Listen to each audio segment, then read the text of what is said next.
We like to pretend the world ended with a bang, with sirens and countdowns and heroic speeches echoing over the roar of the ocean. But the truth is, the end came quietly first, long before the last kaiju, long truok he breach bi dong lai. It came in small things: empty streets near the coasts, rusting ships abandoned in harbor, children who could name more kaiju categories than constellations. By the time I climbed into Gypsy Danger that final night, humanity was already living in its own ruins. We just hadn't signed the death certificate yet. Gypsy's cockpit greeted us with the same ritual as always: the hiss of seals locking, the glow of hollow runes flickering to life, the metallic tang of recycled air and burnt ozone. Raleigh on my left, me on his right, two halves of a single thought. Neural handshake, drift alignment, heartbeats syncing, memories bleeding at the edges. The machine wrapping itself around us like a steel cathedral built for war. Outside, waves crashed against the Shatterdome's seawall, black water under a blacker sky. Somewhere beyond that horizon, something vast and hateful turned its attention toward us. You could feel it if you'd lived with this war long enough. The kaiju weren't just monsters, they were pressure. A constant weight on reality itself, the sense that the world had started to tilt, and one day it would never stop. "Last sortie," Marshall had said, staring at the display like he could bully the future into obeying. "Close the breach, and this ends. One way or another. One way or another." People say things like that when they're trying not to think too hard about the or another. The launch cradle engaged with a thunderclap. For a few seconds we were only mass and momentum. 100 meters of reinforced alloy hurled like a spear into the churning ocean. Then Gypsy hit the water, knees bending under the impact, gyros whining as she stabilized.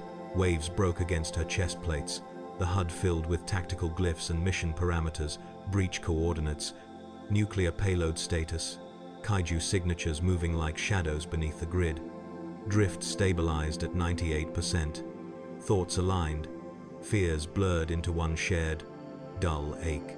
We walked toward the breach. Each step was heavy, not just because of Gypsy's weight, but because every Jaeger that had fallen before us seemed to walk with her. Cherno Alpha, the immovable fortress. Crimson Typhoon, the whirling storm. Striker Eureka, immaculate and lethal. Names that had lit up news reports, recruitment posters, makeshift shrines in shattered cities. Names that now felt like carved epitaphs on the tombstone of a dying species. Humanity had built monsters to fight monsters, painted them in bright colors, gave them heroic names, pretended that if the metal was big enough, the fear would be small enough to ignore. It almost worked. For a while, the water grew darker as we descended. Sky vanished. The world narrowed to sonar pings and the slow, steady pulse of the reactor. Somewhere above us, the surface still existed: clouds, wind, distant stars. Down here, there was only depth, gravity, and the breach. A wound in the bottom of the Pacific where the universe was wrong. "It's just another mission," Raleigh thought across the drift, but the words sounded thin, fragile. We both knew better. There are battles, there are last stands, and then there are things that feel like judgment. The breach came into view as a whirlpool of impossible light and pressure, a vertical storm anchored to the ocean floor. The water around it twisted and shuddered as if reality itself were trying to look away. Every instrument in Gypsy screamed in protest. Numbers jumped and burned out. Warnings flashed, then froze, as if the machine had reached the edge of what it understood. The plan was simple, on paper: detonate the payload in freefall, collapse the tunnel, close the door between our world and whatever waited on the other side. Humanity loved simple plans. They were easy to print on posters. "Gypsy Danger, approach vector locked. You're green," came the command in our ears. Green. As if any color still mattered. We stepped forward. The breach filled the viewport, a maelstrom of unnatural blues and sickly whites, swirling like an inverted storm eye. For a heartbeat, I thought I saw shapes inside it, architectures of light, angles that made no sense, silhouettes of structures too large for any world we knew. A city under black stars, towers made of bone and mirrored glass, rivers of fire flowing backwards. Then something looked back, It wasn't eyes, it wasn't a face. It was pressure, intent, an awareness vast enough that our entire world felt like a stray thought passing through it. The drift flickered, memories shuddered, childhood images, sky, sand, laughter burned away, leaving only the sensation of being measured and found insufficient. We told ourselves the kaiju were just biological weapons, tools, things built by something called the Precursors. It was a comforting lie that the enemy was like us, only crueler, more advanced. That the universe was still a place where cause and effect meant something. The thing behind the breach did not feel like a builder of tools. It felt like an ocean. And we were a single, sinking ship. Gravity inverted. For a moment, Gypsy hung between worlds. The ocean around us stretched into threads of light. Up and down lost meaning. Every gauge spun into nonsense.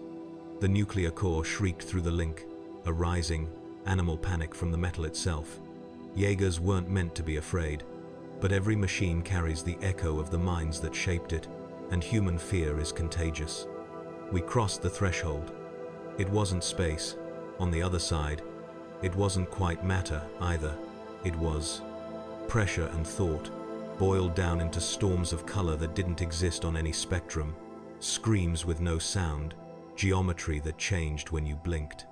The breach hadn't been a tunnel, it was a vein, and we'd just been injected into an arterial stream of something older and larger than our myths. For a second, the drift failed. Not because we broke sync, but because there were too many voices. Not billion, not trillion. A number so large that the mind refused to look at it directly. Whispers slithered along the neural bridge, tasting our fears, our memories, our petty bravery. Cities burning, kaiju roars, Jin's laughter, Cherno's fall, Striker's immaculate stride, every Jaeger that had stood and fallen, every pilot who'd thought, if only for a moment, that they were enough. We weren't entering someone else's domain. We had always been inside it. A farm doesn't notice a single field until the crops start screaming. Where are you going? The thought wasn't in words. It was a pressure behind the eyes, a distortion in the rim of each memory. Where do you think this ends? Raleigh tried to push it away, focus on the mission, on the payload, on coordinates and vectors. The way soldiers have always tried to drown terror in procedure. But the thing behind the breach didn't care about our plans. It was amused. We were not the first to throw weapons into the dark. We would not be the last. Then, somewhere beyond that suffocating awareness, something else moved. Not vast, not cold, distant, but burning like a sun half remembered in a dream. A presence that carried with it the taste of incense, iron, and prayer. For a heartbeat, I felt two gazes cross over us, one like an abyss, the other like a star behind a wall of iron and bone. The ocean, and a single, defiant lighthouse buried within it. Reality tore. The breach convulsed, not like an explosion, but like a wound being pulled in too many directions at once. The payload's detonation sequence blurred in our senses, numbers lost meaning. Causality folded. The energy meant to collapse a tunnel instead hit a place where tunnels, distance, and time were suggestions instead of laws. For one breathless, infinite moment, Gypsy Danger was nowhere. No water, no sky, no Pacific, no earth.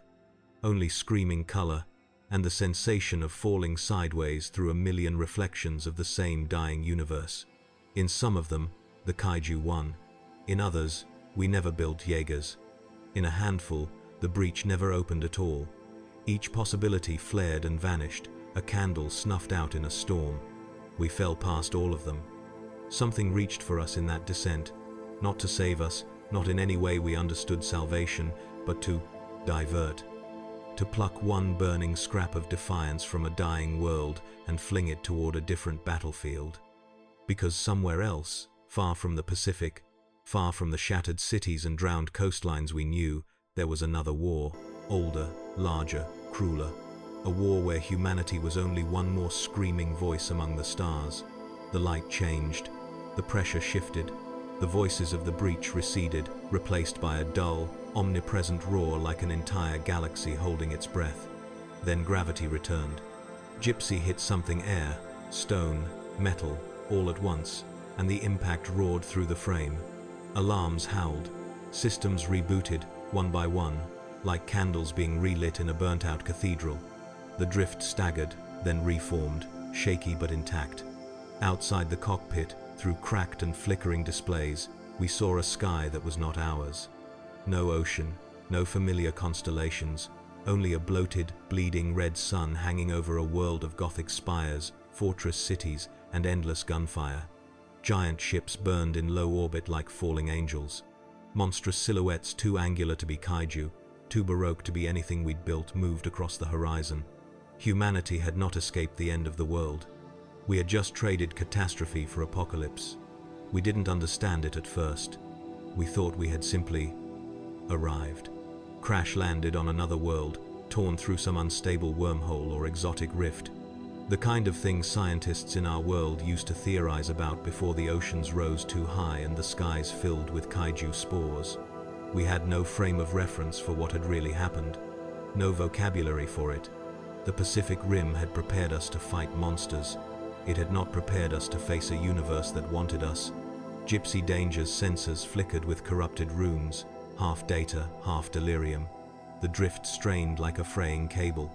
Raleigh's thoughts came through thick, distorted, as if we were trying to communicate through tar. We need to move, get cover, assess, reboot systems. It sounded rational, but his fear sat beneath the words like a weight. The fear wasn't of the landscape, or the fires in the distance, or even the cathedral-sized walkers striding across the horizon. It was the sky. The sky didn't feel like sky. It felt like a lid, like something pressed against the world from above, listening, waiting, breathing. We tried to take a step. The ground shook, not from our weight, but from something else. Gypsy's seismic sensors screamed as silhouettes emerged from the smoke, towering forms of metal and shrine-like plate armor, walking with the mechanical solemnity of ritual. Titans.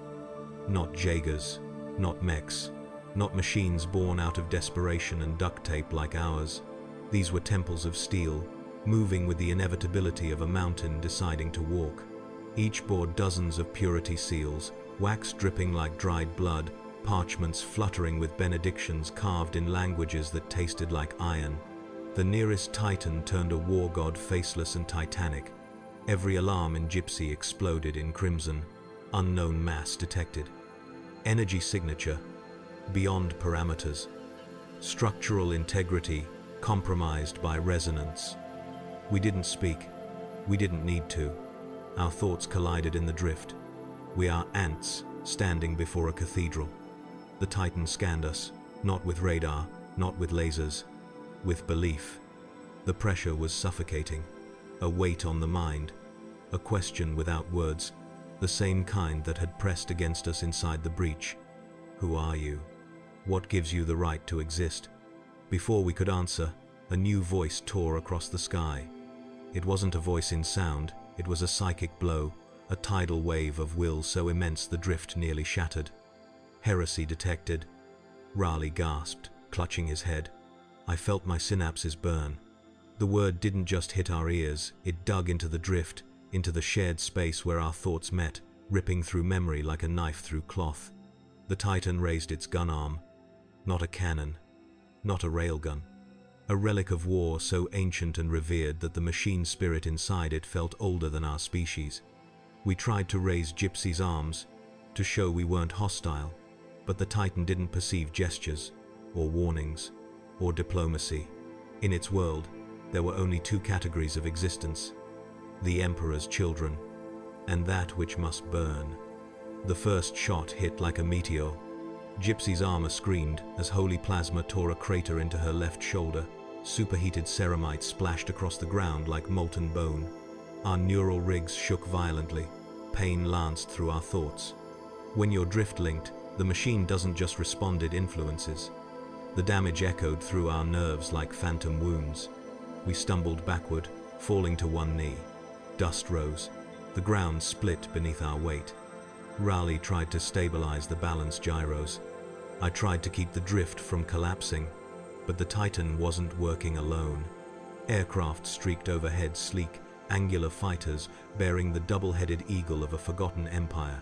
They screamed across the sky in formation, raining down volleys of laser fire that carved burning glyphs into Gypsy's chassis. Below, infantry moved like a swarm of ants, but disciplined, relentless, chanting in unison. Their voices weren't human in the way we understood. Their chants were weapons, prayers sharpened into bullets of faith. Burn the alien. Burn the heretic. Burn the unclean. Gypsy Danger had fought kaiju. She had survived knives the size of battleships.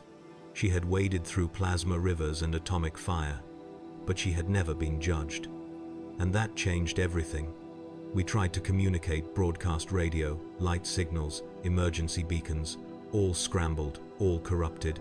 Static filled our helmets like swarming insects. They don't understand us, Raleigh thought. No, I answered. They don't want to. The Titan's second shot hit us square in the chest. Everything went white. Gypsy flew backward, smashing into a cathedral spire. Stone exploded around us in an eruption of Gothic architecture. Stained glass rained down in shards that glittered like holy shrapnel. Emergency systems screamed. Reactor containment at 72%. Drift stability critical. Pilot neural integrity failure imminent. Something inside the drift cracked, not a physical sound, but a feeling, like a memory snapping under pressure. Raleigh faltered. Pain blurred his thoughts. I tried to hold us together, but we were being pulled apart by forces we didn't and couldn't understand. Then, for a moment, everything froze. Not because the weapons stopped, not because the firing ceased, but because something was arriving. Pressure built in the air, heavy and electric.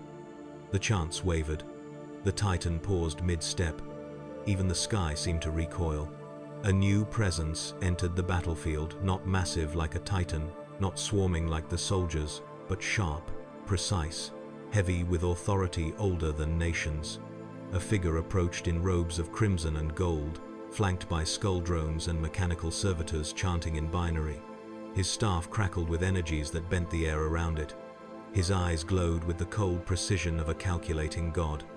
A tech priest of the Adeptus Mechanicus.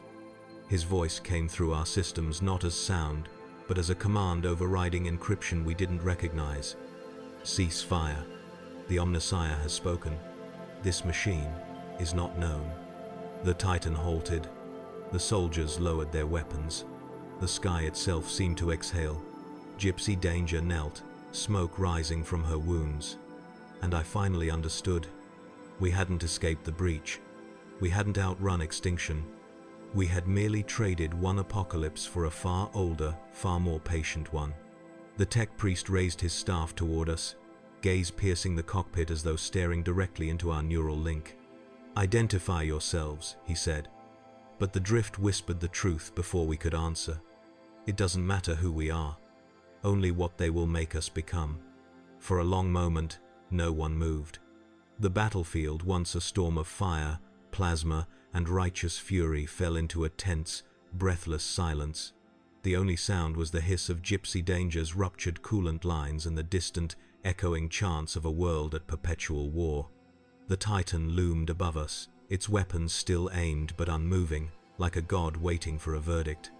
The Mechanicus delegation formed a crimson semicircle, servo skulls hovering like carrion birds anticipating a feast. Every lens, every auger, every twitching mechadendrite was pointed directly at us. And then he arrived. At first, he was only a distortion of air, a flicker at the edges of vision, the kind of presence that makes lesser men instinctively kneel. His footsteps were not loud, but reality itself seemed to tighten around each one, as if the world braced for impact. A towering figure in a coat of void black, lined with purity seals and metallic scripture. A rosette gleamed at his chest like a judgment.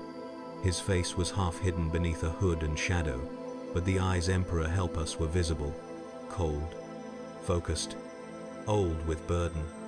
An inquisitor, not a soldier, not a priest, not a general. A sanction of death wearing human shape. When the tech priest bowed his head in reverence, it became brutally clear. Whatever would happen next was not up to the Mechanicus, nor the Astra Militarum, nor even the Titans. It belonged to this man. He stopped 10 meters from Gypsy's battered head, hands clasped behind his back, studying us not like a threat but like a puzzle, a curiosity, something that shouldn't exist, yet stubbornly refused to be anything else. "Bring it down," he said. The Titan reacted instantly, lowering its weapons. Gypsy sagged, metal groaning, sinking to one knee. The cockpit shook, alarms fading into a dull hum. Raleigh slumped forward, blood dripping from his nose, drifting along the neural interface cables like liquid pearls. I steadied the drift, barely holding us together. The Inquisitor looked up at us. "Open it." The command was not shouted. It did not need to be. It landed in the mind like a law of nature. The Mechanicus hesitated just a breath, then mechadendrites slithered over Gypsy's chest plates, prying glowing seams apart with ritual precision. Screws rotated in sacred spirals. Seals disengaged with steam and sacred binary litanies. The cockpit cracked open like a wounded shell. Cold air rushed in. Guns aimed. Servitors locked targeting arrays. The Titan's reactor pulsed ominously, as if eager to reduce us to molten memory the moment the Inquisitor gave the word. Raleigh coughed violently.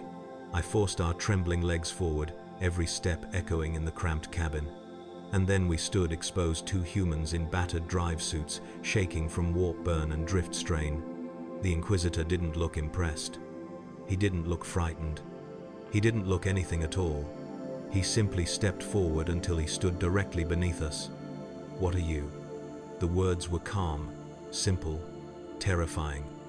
Raleigh swallowed. I answered, "We're Jaeger pilots. From Earth. From another Earth." There was no reaction, no confusion, no surprise, no skepticism, only cold calculation.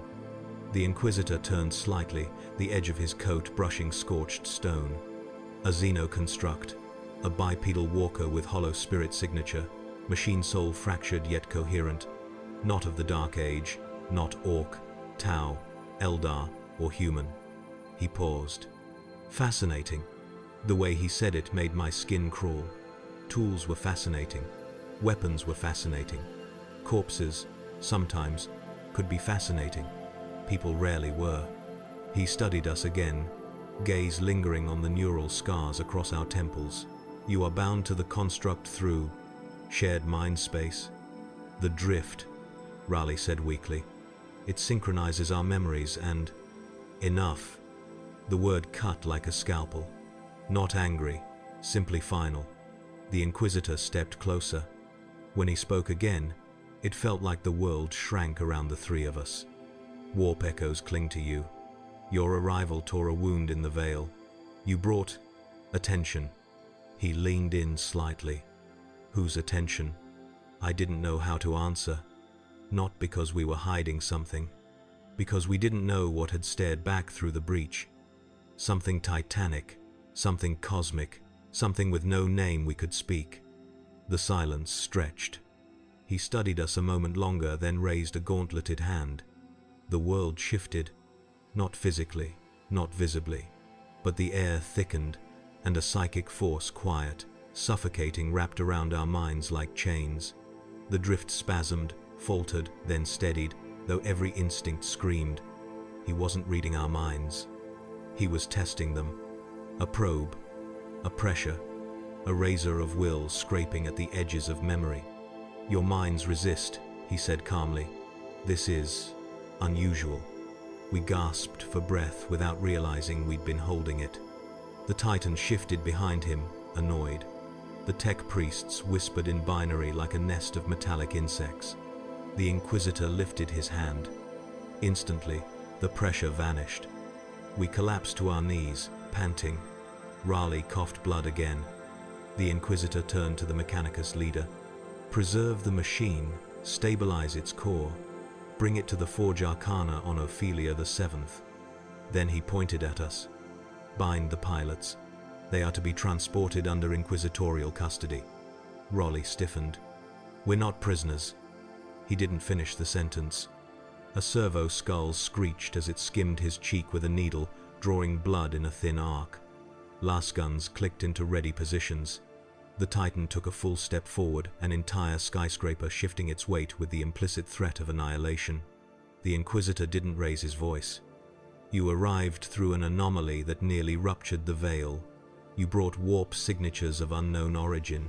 You pilot a construct without a machine spirit yet capable of defying titangent-grade fire." His eyes narrowed. "I am deciding whether you are a miracle." He paused. "Or a contamination." The word contamination hit harder than any Titan cannon. We knew what the Inquisition did to contamination. "We didn't ask to come here," I said quietly. "We didn't even know this place existed." For the first time, his expression shifted just slightly. "I know," he said. Then, with cold finality, "But ignorance has never been a defense." 2 squads of stormtroopers marched forward, chains clattering, weapons trained. Raleigh and I exchanged a glance through the drift.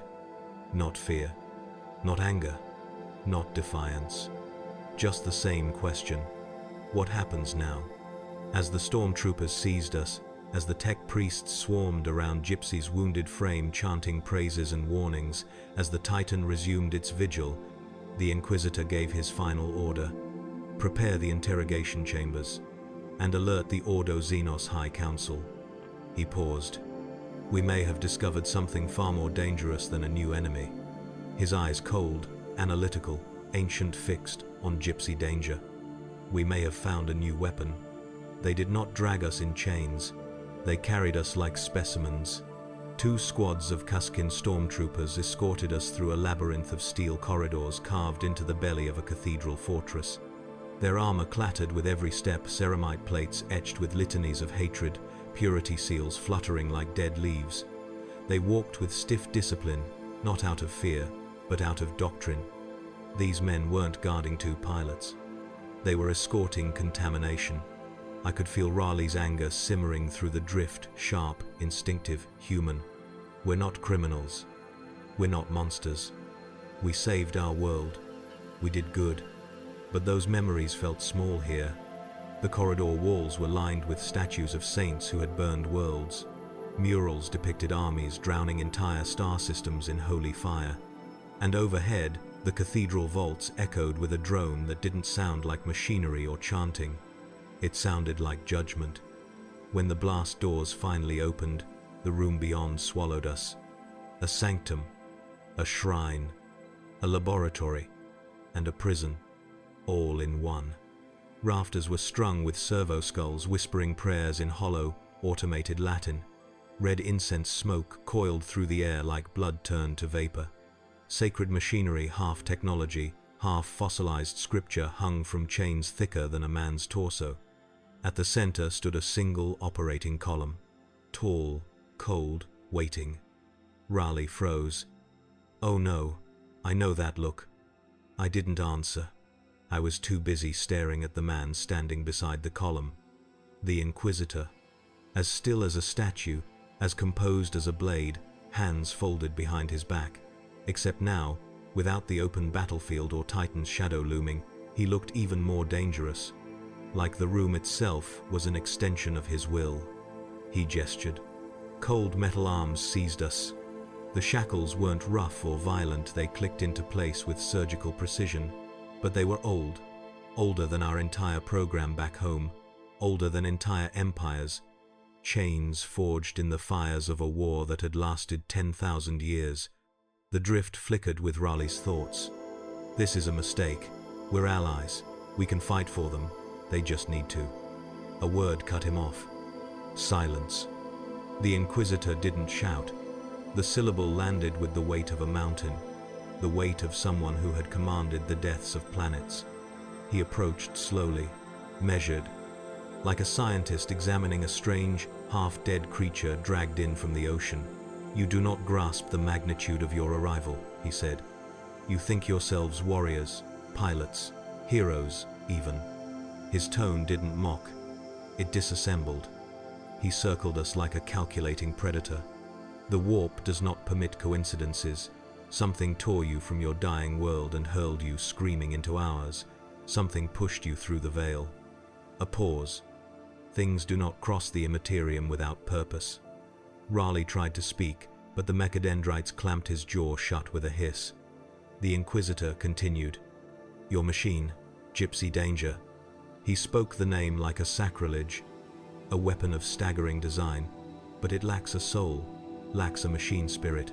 It functions on synchronicity, on the blending of minds. He leaned closer. This is profoundly troubling. The drift pulsed uneasily. Every instinct told me to stay quiet. But he wasn't finished. You are not mutants, not psychers, not xenos, yet you drift, you synchronize. Your minds open and fuse and blend without tearing themselves apart. His eyes narrowed with something like fascination. Do you understand what this means? I swallowed. It means nothing. Drift tech is just neurobridging, shared signals. It's not magic. Magic. His tone hardened. There is no magic, only the warp and its infinite horrors. He stepped closer again. Your drift resembles the linking of navigators, the union of choir psychers, even the forbidden rituals of the ancient space marine legions. Raleigh tensed. The Inquisitor's voice lowered. It should not exist. Therefore, by law and by doctrine, it should be purged. The words hit harder than any Titan cannon. But then, he turned away. But it will not be purged. Raleigh blinked. What? The Inquisitor rested a hand on a console. The lights above us dimmed as runes flickered into being. Servo skulls drifted down, incense drifting like dying prayers through the air.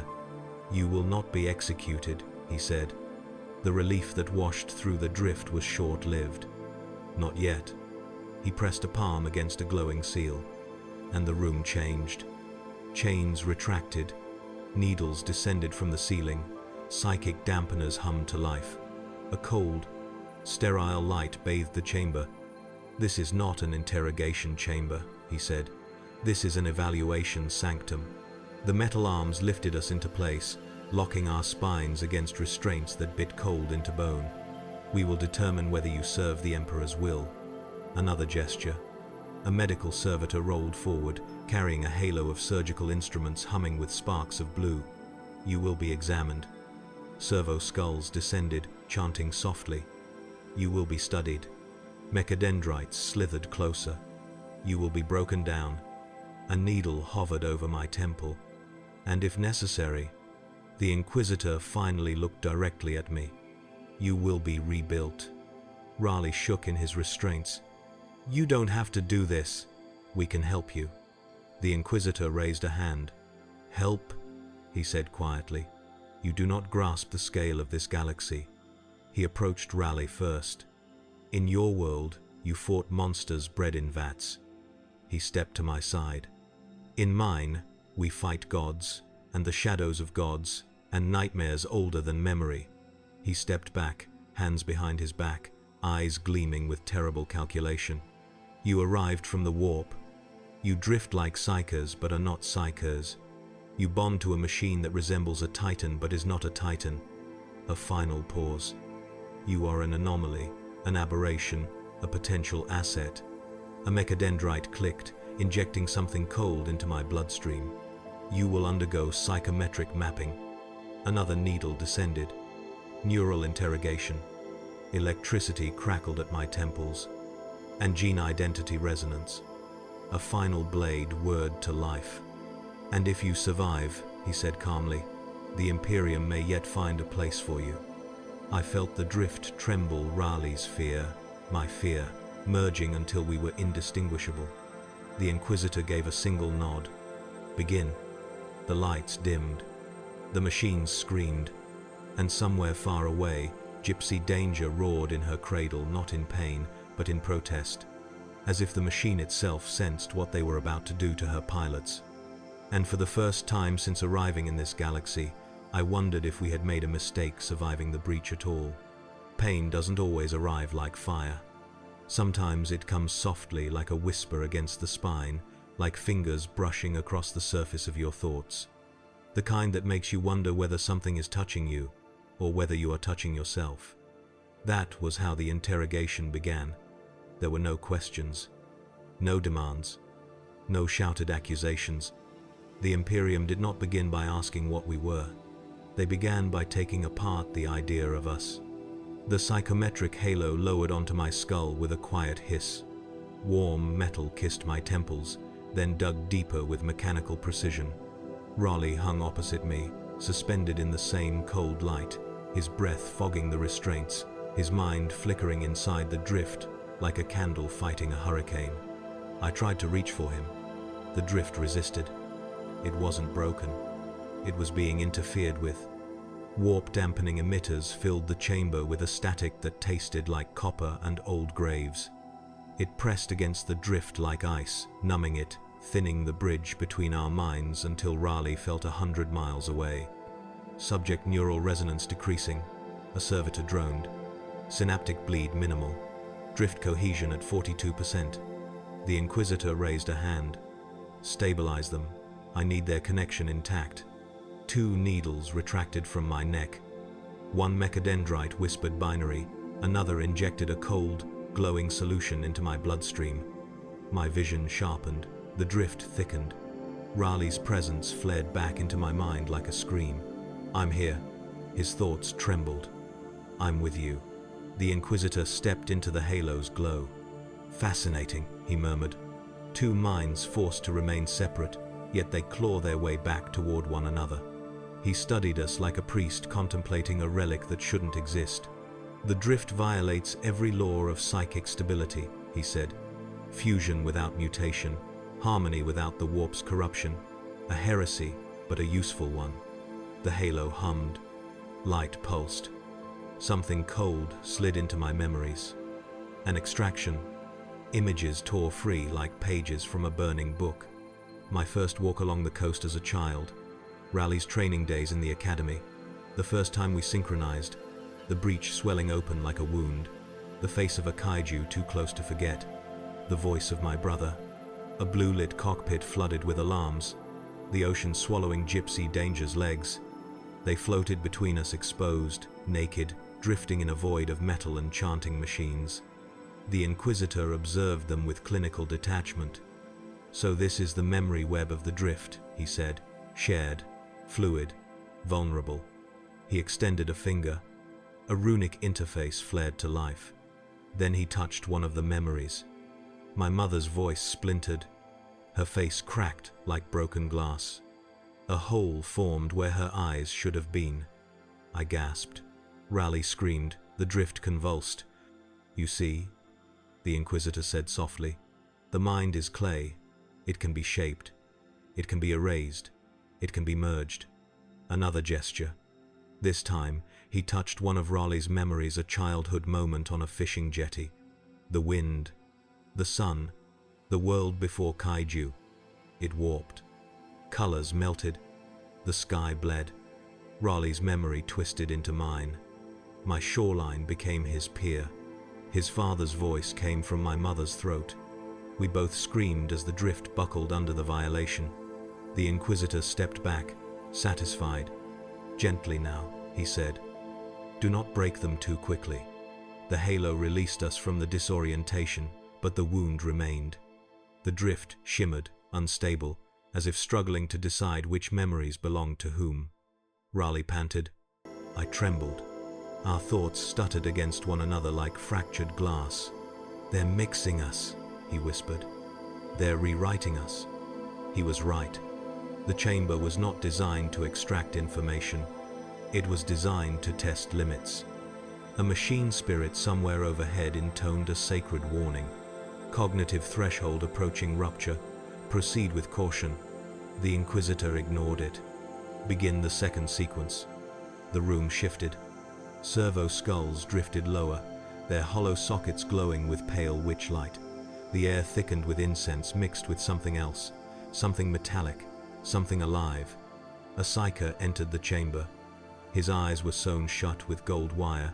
His head was shaved smooth, painted with sigils that resembled flayed nerves. He walked like a marionette pulled by strings of invisible fire. Even the tech priests, stepped back. The psyker raised a trembling hand toward us. A whisper rolled through the room. They feel wrong. His voice was not his voice. It was layered, warbling, infested with distant echoes. They are not warp-born, yet they touch each other through a path that smells of the Imperium. The Inquisitor folded his arms behind his back. Yes, show me. The psyker extended both hands. The drift caught flame. Not literal fire, something worse. A psychic pressure burrowed into our shared mindspace, prying it open like a wound. Raleigh shouted a sharp burst of static thought. I tried to hold the drift together, but the psyker's presence tore at the seams, forcing our thoughts to merge in ways drift tech was never meant to handle. My breath, Raleigh's heartbeat, my childhood fear of drowning, his terror of kaiju shadows. They slid into each other like melting metal. The psyker drifted closer. They have seen the creature beyond the breach. His fingers curled. The one that watches the tides of worlds. A convulsion racked his body. It marked them. It followed them through the veil. The Inquisitor's eyes sharpened. Can you identify it? The psyker screamed. Blood streamed from beneath the golden stitches on his eyelids. He doubled over, spasming, nails scraping the stone floor. It knows we are looking. It knows. It knows. The Inquisitor raised 2 fingers. A bolt pistol roared. The psyker's head exploded. Silence swallowed the chamber. Steam rose. Blood pooled. The golden stitches floated like ash. The Inquisitor holstered the weapon as calmly as a man setting down a quill.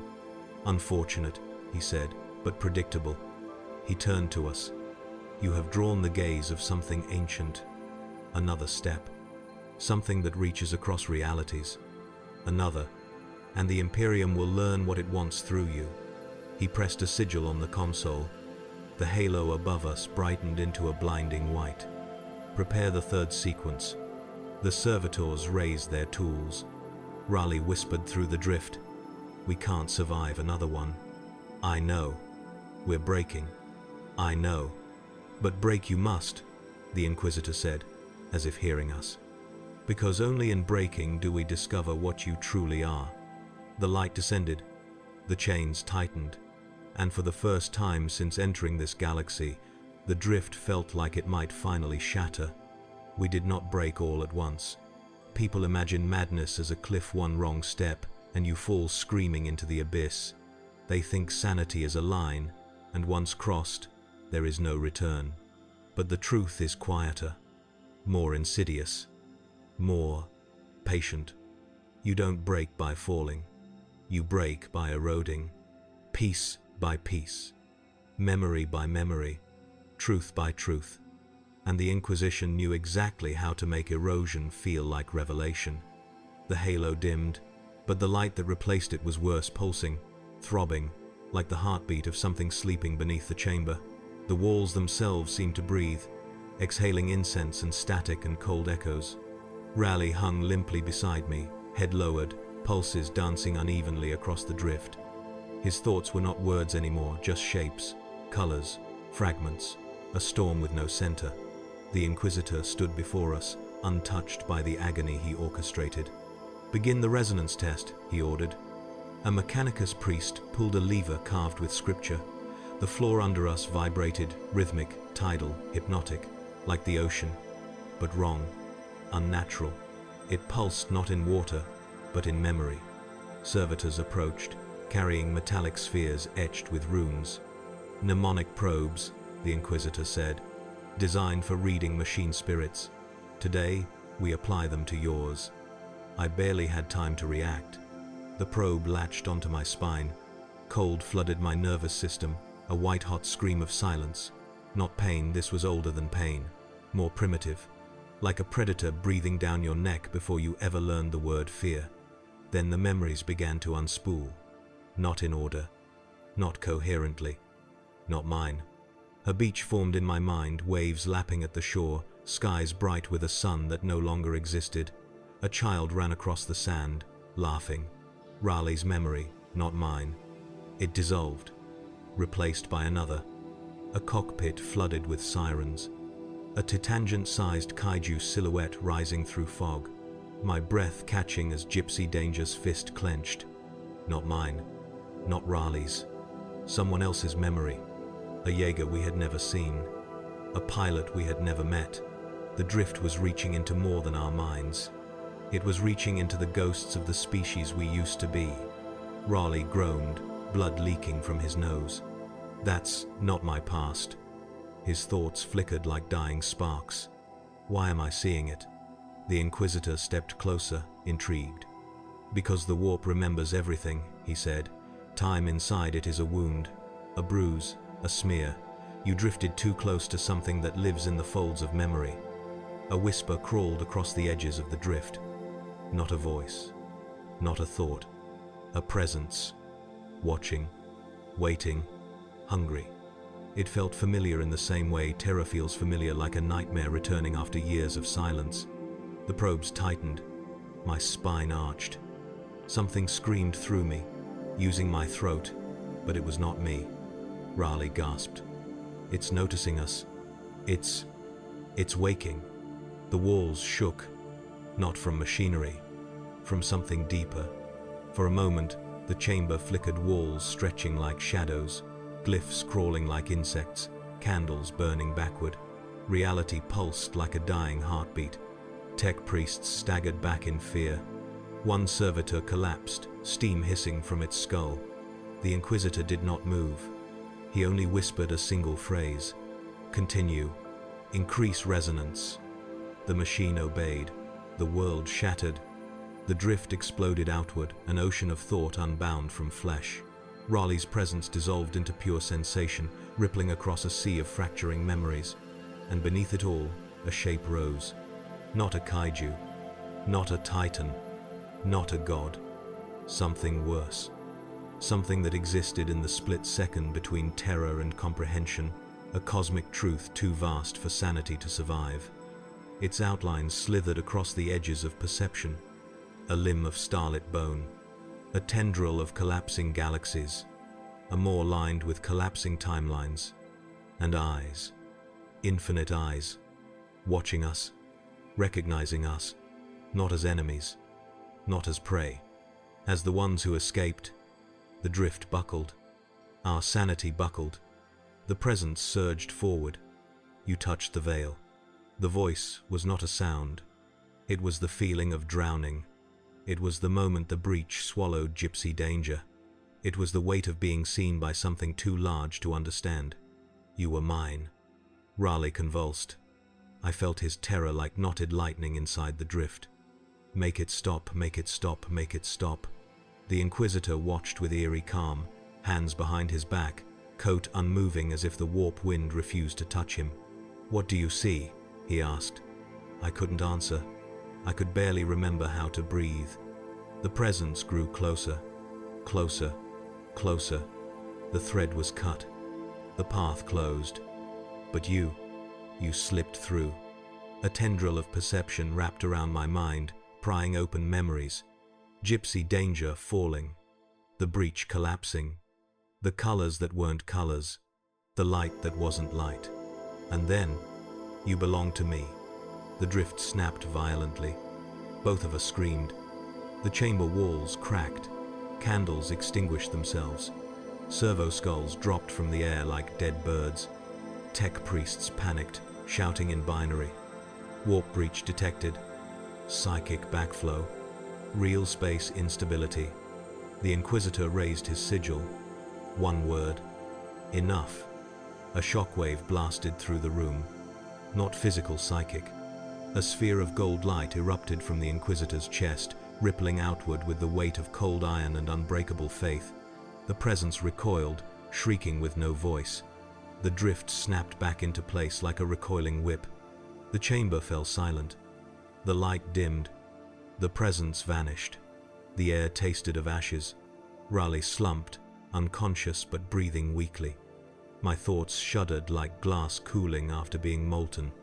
The Inquisitor stepped forward, utterly calm. A fragment of something followed you, he said quietly.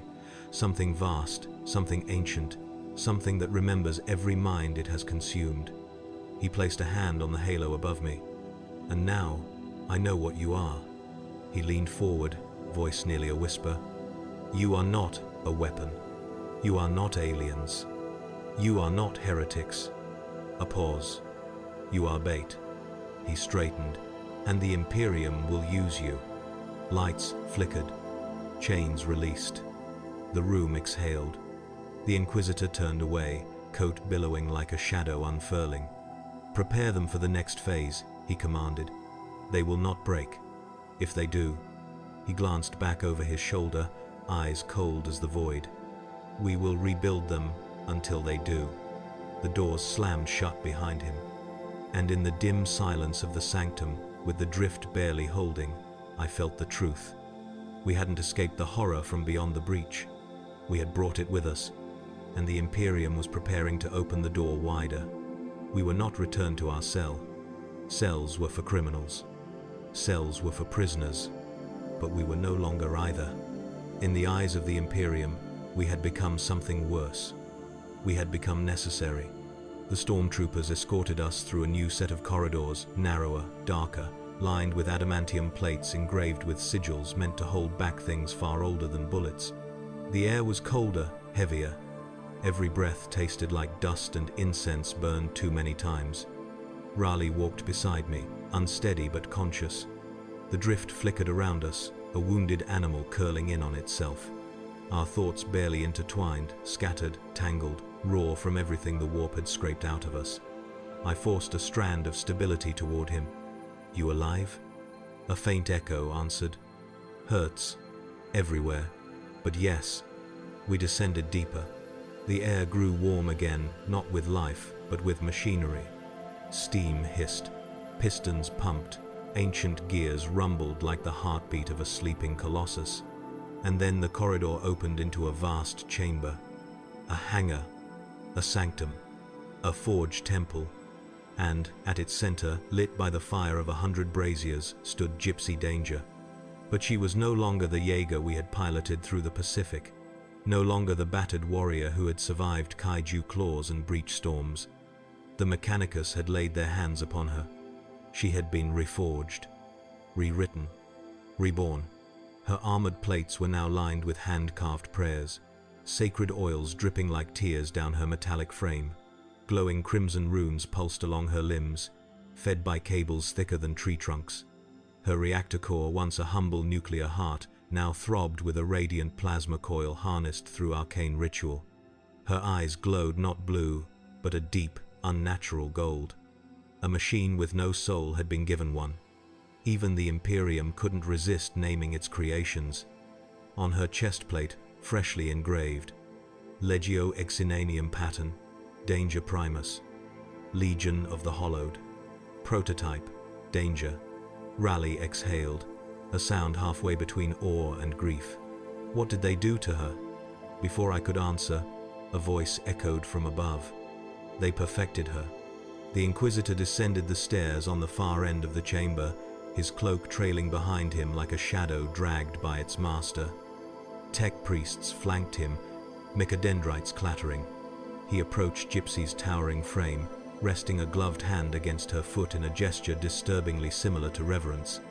Your machine was crude, he said, a relic of a dying world. But its purpose, its structure, its potential, extraordinary. He stepped toward us. And now it is something worthy of the Imperium. Raleigh clenched his fists. You tortured us, you broke us, and now you want us to thank you? The Inquisitor's expression did not change. Torture implies cruelty without purpose. A pause. I had purpose. He gestured. The tech priests activated a console. The lights dimmed. A holographic projection burst into being, filling the chamber with stars, twisting constellations, fractured nebulae, and crimson storms of warp light. At the center hung a shape we both recognized instantly. Not because we'd seen it clearly, but because we had felt it. The presence, the gaze, the thing that followed us through the breach.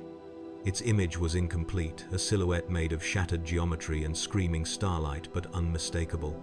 A god. or the shadow of one. The Inquisitor's voice dropped to a whisper. You were marked by this entity. The hologram pulsed in time with our heartbeats. It wants you. It remembers you.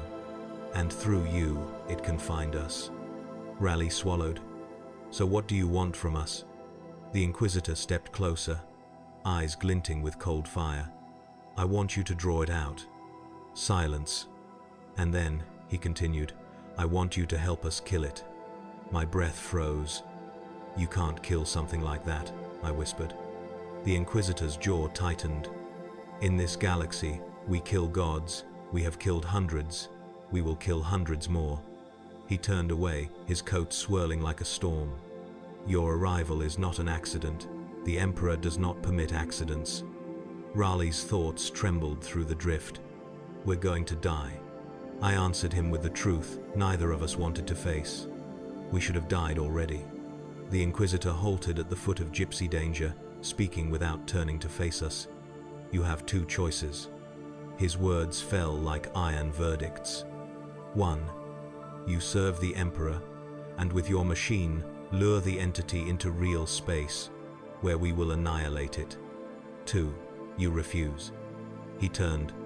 And I will have your minds extracted, your neural patterns preserved, and your bodies disposed of. Raleigh tensed. You can't. I can do anything, he said. I speak with the authority of extinction. I do not seek consent. He walked toward us with slow, deliberate steps. The Imperium does not ask for volunteers. He stopped inches from us. The Imperium only accepts survivors. The chamber's torches flickered. Gypsy Danger hummed, almost as if she were listening. The drift wavered. We stood in silence. Then Raleigh inhaled slowly. We don't have a choice, he whispered through the drift. But we can make it our choice. I understood. Not submission. Not obedience. A vow. A purpose in a galaxy built to crush purpose. I lifted my head. We'll do it. The Inquisitor did not smile, but his eyes dimmed in something resembling approval. Good. He gestured to the tech priests. Begin the integration ritual. Cables dropped from the ceiling. A bridge opened into Gypsy's torso. Lights ignited across the hangar. The Inquisitor's voice rose, echoing through the chamber. From this moment, you are bound to the Imperium. You are tools of his will. You will face the horror that hunts you, and you will face horrors greater still. He raised his rosette. In the Emperor's name, you shall endure. Raleigh reached toward me. The drift surged. We stepped onto the bridge. Gypsy Danger opened her heart to us, her cockpit glowing with new, golden light, rewritten by hands that had reforged titans and sanctified weapons of apocalypse. We took our places inside her. The neural links engaged. Our breaths synchronized. The drift snapped into clarity, sharper, deeper, heavier than ever before. Gypsy Danger awakened. Not the machine we once knew. Something more. Something terrible. Something holy. The Inquisitor looked up at us. You seek purpose, he said. He raised a hand. And now you have it. The hangar doors trembled as alarms blared across the fortress. A warp storm, forming above the planet. A voice whispered through the drift, ancient, hungry, familiar. You cannot hide. Gypsy Danger's eyes burned gold. Raleigh's thoughts merged with mine. We can't run anymore, I answered. Then we don't run. The Inquisitor pointed upward. Launch them. The cradle beneath Gypsy roared. And as the fires consumed the hangar floor and the world blurred into ascension, I understood the truth of Warhammer 40K. In our world, Jaegers fought to save humanity. In this world, they fight to delay its funeral. And we had just sworn ourselves to a war that never ends.